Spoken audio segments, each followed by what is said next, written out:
It is hard to imagine two philosophers more different from one another than Friedrich Nietzsche and Mohandas Gandhi. And it's hard to imagine two views of the meaning of life and of the nature of existence more different from one another than those articulated by Nietzsche and Gandhi. Nonetheless, in the present lecture, we move from Nietzsche to Gandhi, and in doing so, we're going to discover some surprising commonalities. Nietzsche and Gandhi were both thoroughgoing critics of modernity. Each of them believed that modernity itself makes a meaningful life impossible in important ways. And each of them believes that a thorough rejection of modernity is necessary if life is going to be truly meaningful. Gandhi's own critique of modernity is very complex, reflecting his own complex life. He was indeed one of the most extraordinary individuals who lived in the 20th century. His life took him from India, where he was born, to the United Kingdom, where he was educated, to South Africa, where he began his career, and back to India. From each of these sources, Gandhi picked up ideas, picked up theories, picked up techniques, and he wove them together in an extraordinarily complex, multicultural, and even cosmopolitan vision of what human life is and ought to be. In India, his roots lie both in the Hindu and Jain traditions. He was raised in a devout Hindu family, but a family that also boasted Jain relatives and many Jain friends.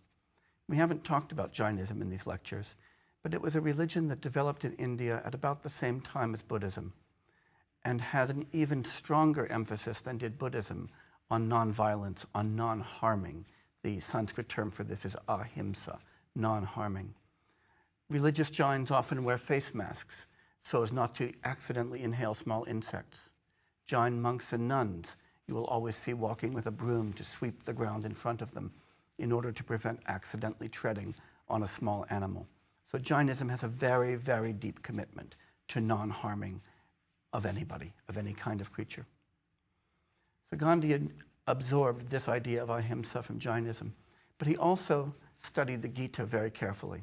And from the Gita, he developed a deep commitment to the idea of svadharma, of one's own duty, and of the importance of leading a life guided by one's svadharma, and of leading that life guided by the three yogas, the three disciplines that we have studied, namely karma yoga, the yoga of action, jnana yoga, the yoga of knowledge, and bhakti yoga, the yoga of devotion. But Gandhi also, while in England, encountered the work of the American philosopher Henry David Thoreau and was taken by his idea of civil disobedience, of the way in which duty could lead one to disobey laws that one regards as immoral, and the need to disobey those laws in a public, representational way, in a way in which one's action is not simply a refusal to obey, but a public refusal to obey that symbolizes the immorality of the law one is protesting. Gandhi also corresponded extensively with Tolstoy, and from Tolstoy, he developed his deep distrust of modernity as fundamentally soul-destroying, as a kind of secularism that took all that was spiritual and worthwhile out of human life. But one of the ideas that animates Gandhi's thought more than any other is a deep sense of justice, a sense of the importance of human rights and of the obligation of a nation to respect the rights of its citizens, for rule to be based upon the consent of the governed. That he learned in Britain when he studied the law.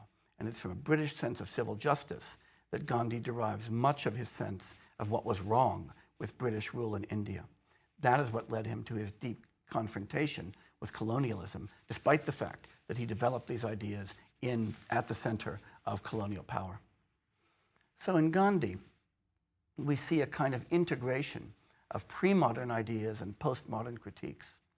What we're going to be examining in Gandhi will be his challenge to modernity, that it makes meaningful life impossible, and Gandhi's challenge to each of us that we've got to confront modernity, not to live within it, but to roll it back and to develop a very different social order and very different lives in confrontation with that modernity.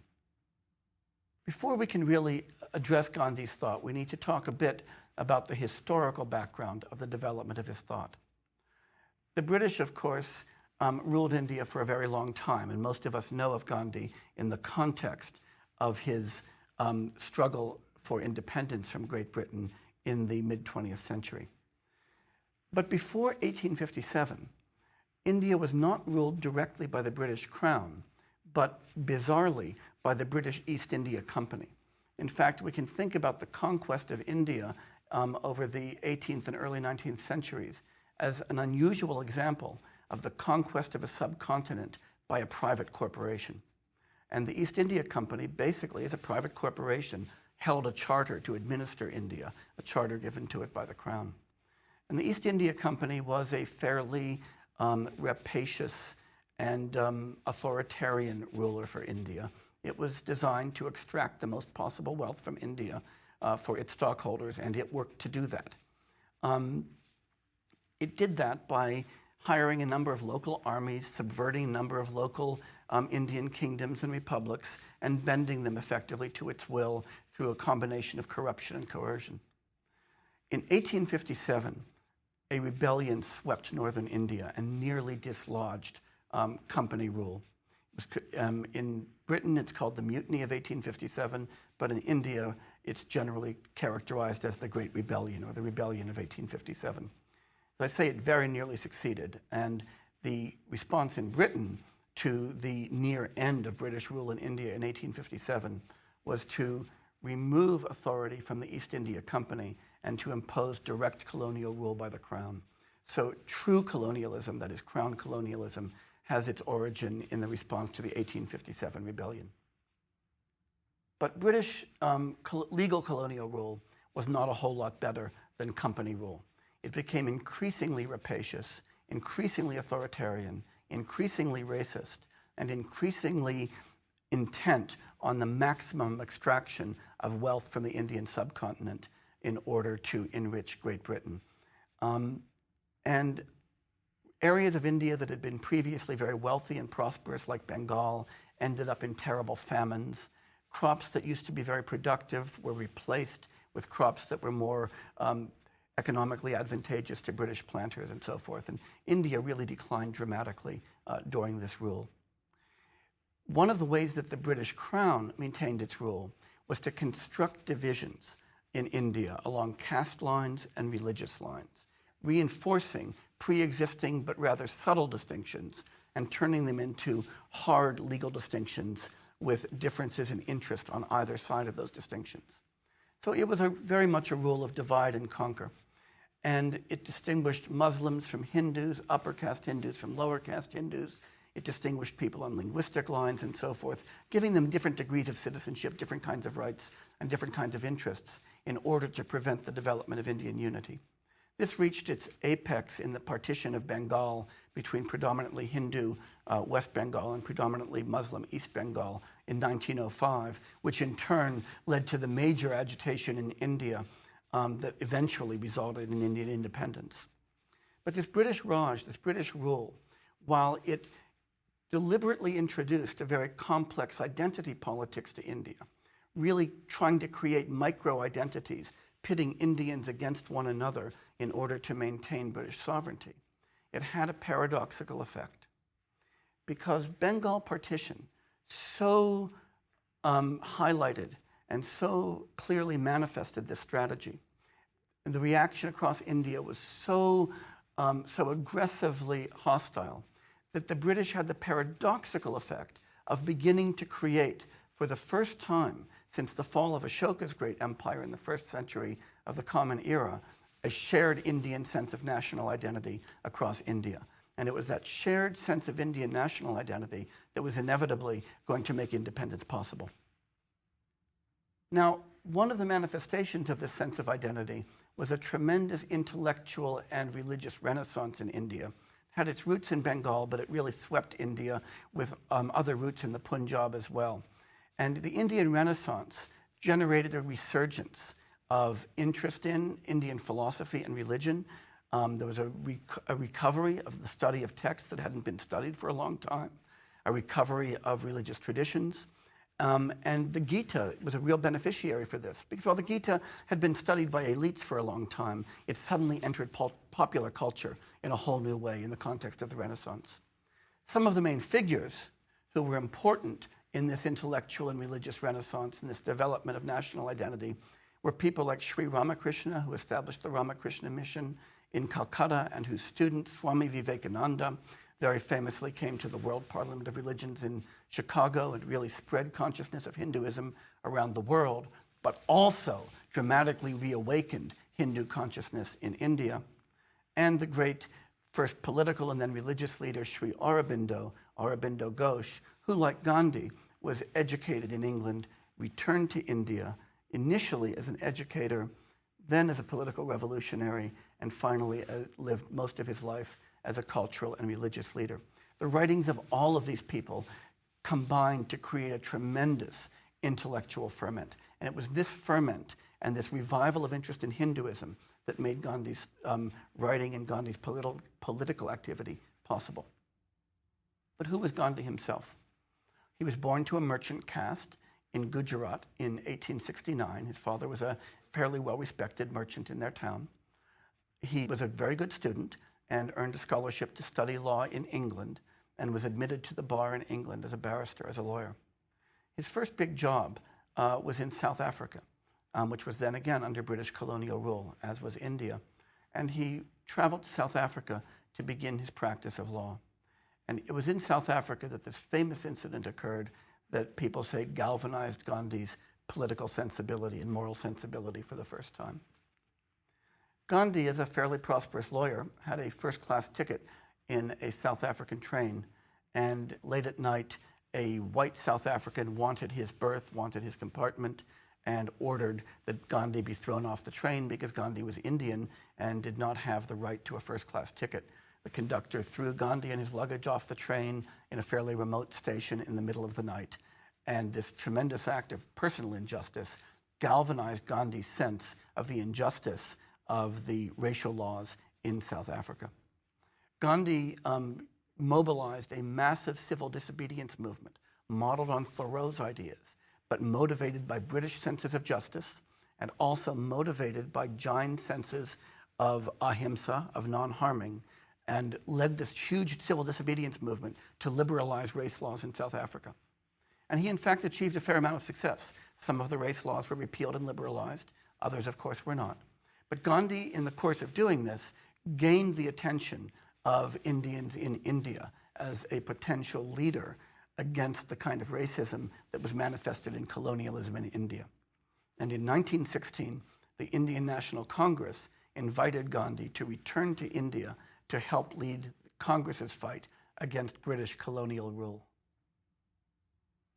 Shortly after Gandhi's return to India and the beginning of his activity in the Congress Party, one of the most terrible events in the history of British rule occurred in India. This was the massacre of over 1,000 unarmed civilians in Jallianwala Bagh in Amritsar by Major Reginald Dyer and the British Army, who were trying to put down peaceful protest. This galvanized the Quit India movement and really mobilized the Congress Party from a party that was involved in trying to advance Indian interests to a party that was fully aimed at getting the British out of India. And it committed Gandhi once and for all to achieving not a better life for Indians within a British rule, but rather independence. Gandhi was shortly after that elected president of the Congress Party. He was, of course, very active in the Indian independence movement, spent a great deal of that time in jail, led many prominent civil disobedience marches, many prominent movements.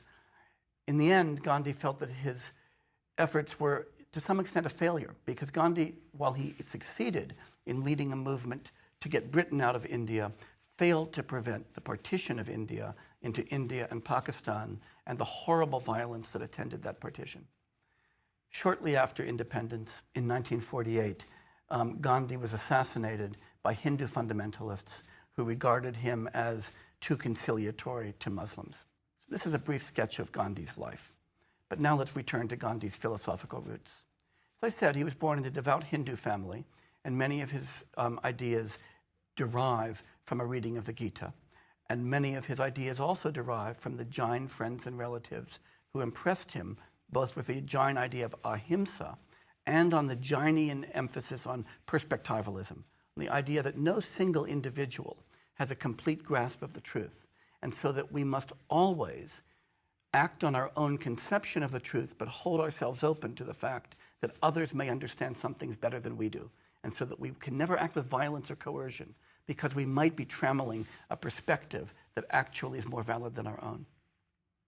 From Tolstoy, from a long correspondence, he inherited an emphasis on personal spiritual development as essential to human life and a powerful critique of industrialism and modernity. From the British, a sense of justice. From Thoreau, the importance of civil disobedience. And from Sri Aurobindo, the sense that Indian national identity was important and that a renaissance in India had to be an ideological renaissance, not just a political renaissance. That what was called for in striving for Indian independence wasn't just winning self-rule on a political level, but a tremendous revolution in Indian culture. And Gandhi thought that this could be achieved through a union of the idea of Svadharma and Ahimsa. Let's recall the idea of Svadharma as it's developed in Bhagavad Gita. It's the idea that in virtue of our particular role in society, we each have a particular duty, and that a meaningful life involves our discharge of that particular duty. Gandhi took that up, but gave it a real political twist, twisted it into the idea that our Svadharma derives from our political circumstances, and that it's our political circumstances that really entail our duties, and that those duties are public political duties. Ahimsa, that he inherits from the Jains, is the idea that one should never harm another, that harm is always wrong.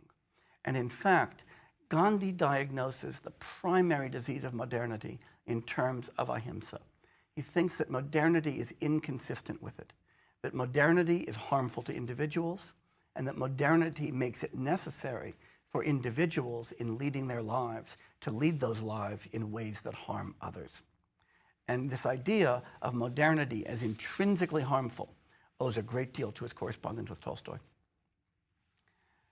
Gandhi also argued, following Thoreau, that the only way to confront modernity isn't simply to move away from it, isn't simply to reject it, but to confront it publicly and representationally through civil disobedience. So he argued that civil disobedience is always legitimate when we are confronting an unjust law or an unjust order, because our svadharma in that circumstance consists in an obligation, not just to not comply with, but to defy and to defy publicly and representationally the unjust social order with which we disagree.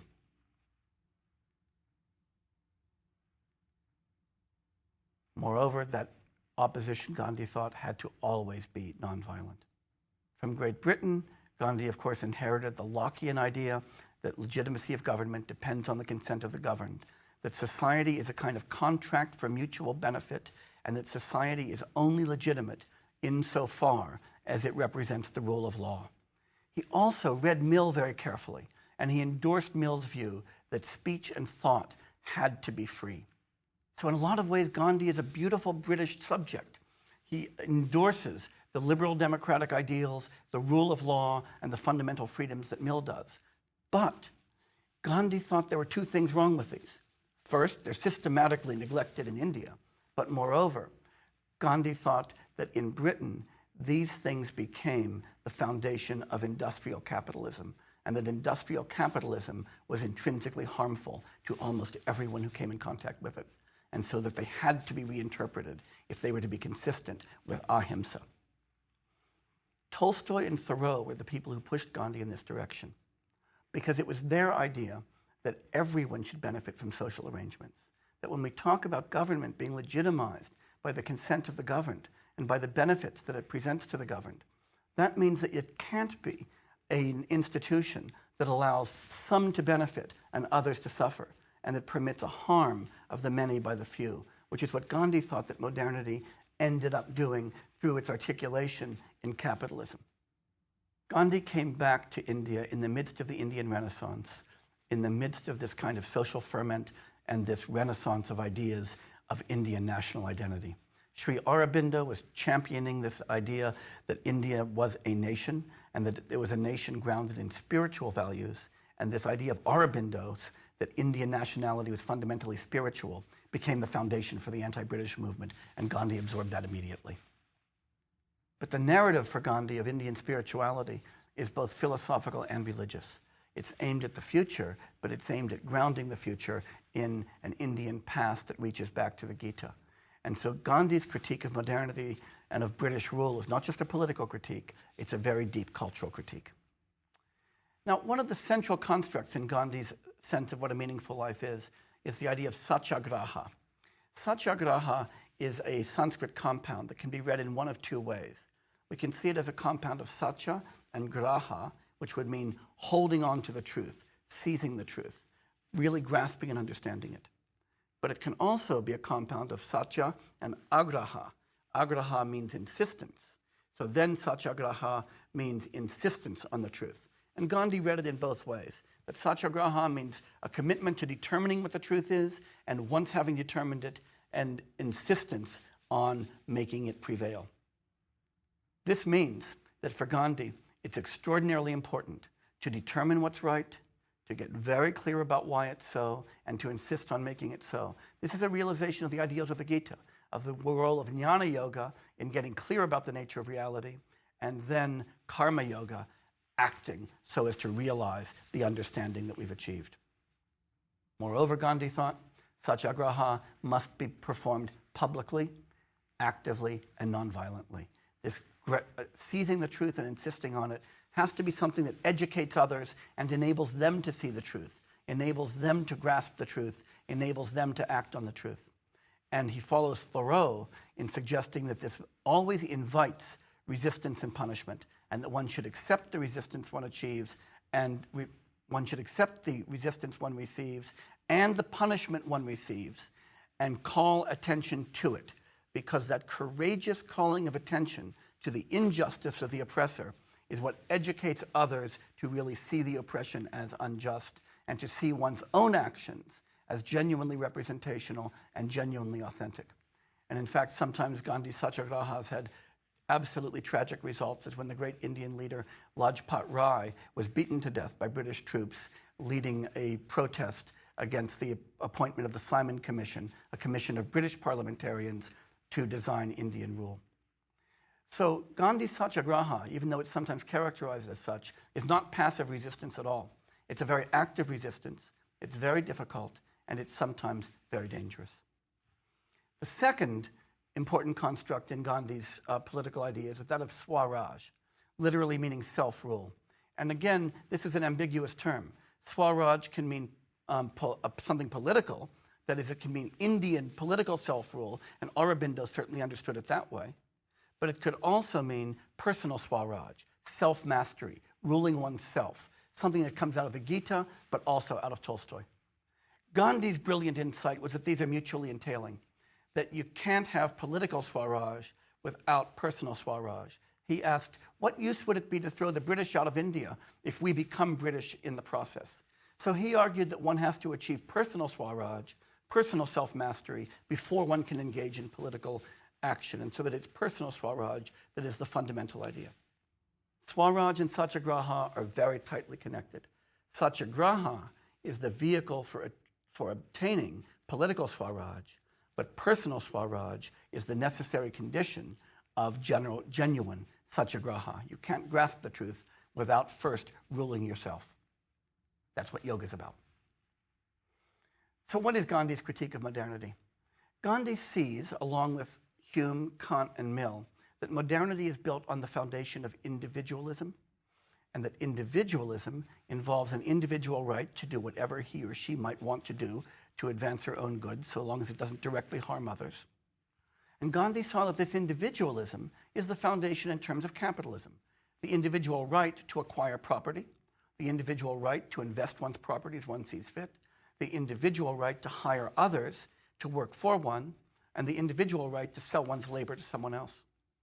And Gandhi saw that capitalism inevitably entails industrialism, the growth of very large industrial complexes, and hence of a laboring class, and that it involves secularism, that, as we've seen, God and religion will eventually be pushed out of the public sphere into the private sphere, and that transcendent values will cease to animate public life.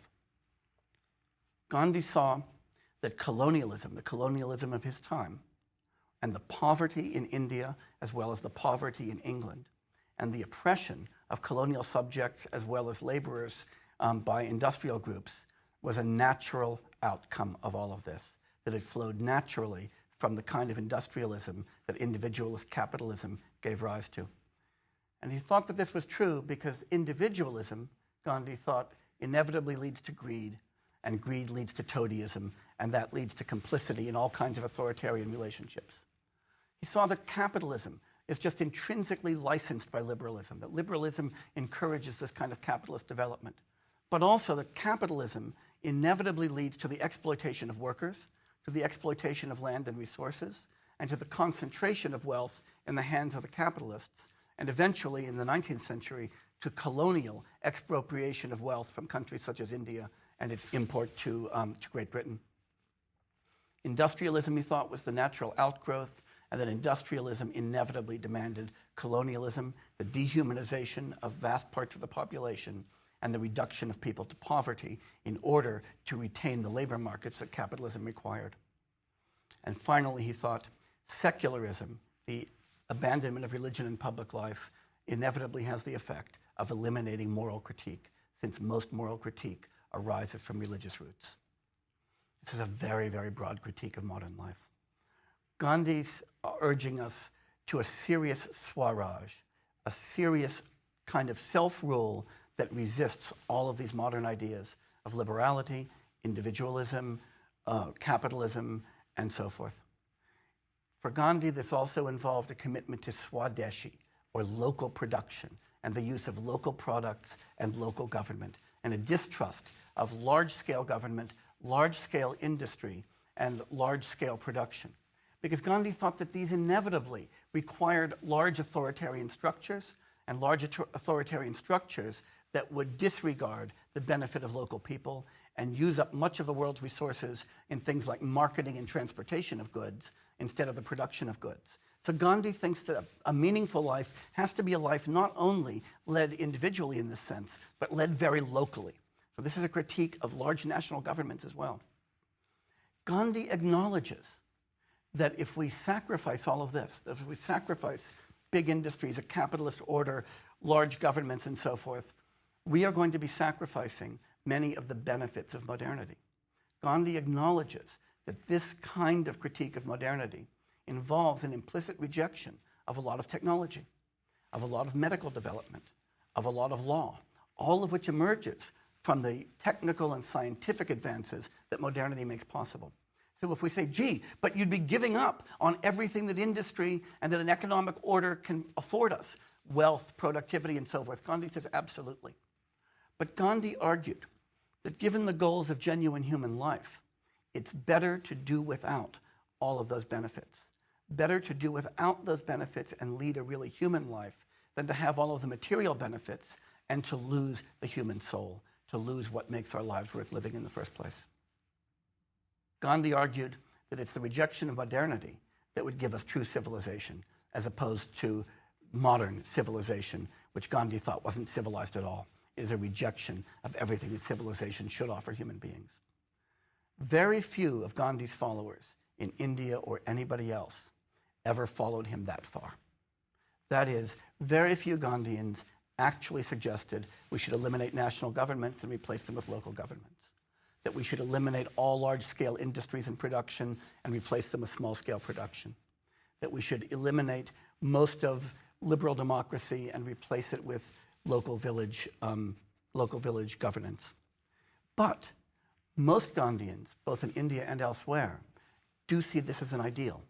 And they see this Gandhian ideal of a life that rejects the benefits of modernity in order to avoid the terrible harms that modernity causes, the harms to the working class, the harms to colonial subjects, and Gandhi thinks even the harms to capitalists, the harms that lead capitalists to organize their lives focused on acquisition, focused on greed, focused on acts that are inevitably going to harm and oppress others, and so to deny their own humanity.